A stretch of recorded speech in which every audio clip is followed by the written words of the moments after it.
You walk past this scene, there's a grassy knoll. It's kind of inside a property. There's two people sitting on the grassy knoll. One is male, aged late 30s, one is female, aged somewhere between the age of 15 and 18, you're never really sure. They're sitting together at a kind of respectful distance, as friends might.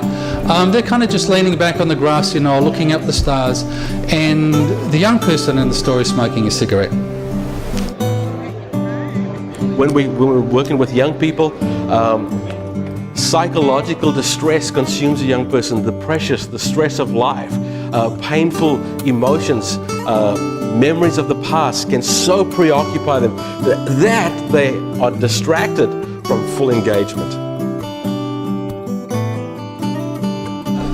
And they say, do you know that guy over there is getting paid to sit on that grassy knoll? And you can automatically begin to see why youth work sometimes gets misunderstood and misrepresented. Now there's a story behind this scene, the two people sitting on the grassy knoll. It's fairly simple.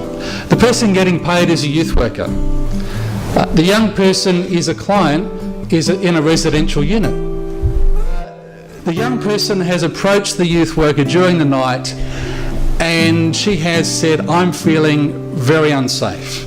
She has a history of self-harming and she's quite anxious. She's visibly distraught and upset.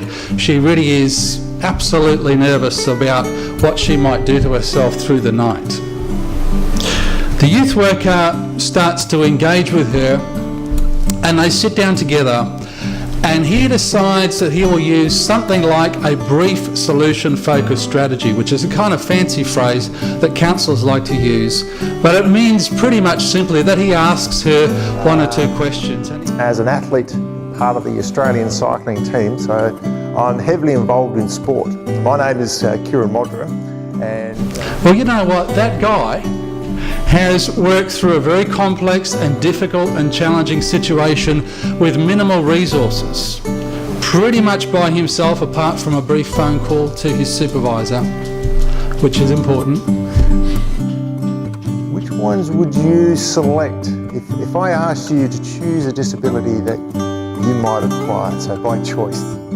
How we come about is not often by choice, but how we work with that and how we deal with that is all up to your own minds, your own thinking about it. He has saved the community the cost of an ambulance. He has saved the community the cost of a psychiatric assessment. He has saved the community the cost of a hospital bed. He has saved the young person from some of the indignities involved in that process.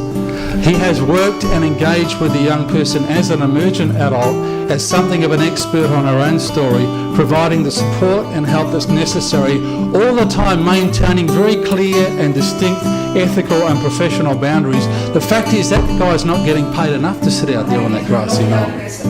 And always celebrate every success. It doesn't matter how small it is, because it's not about us, it's about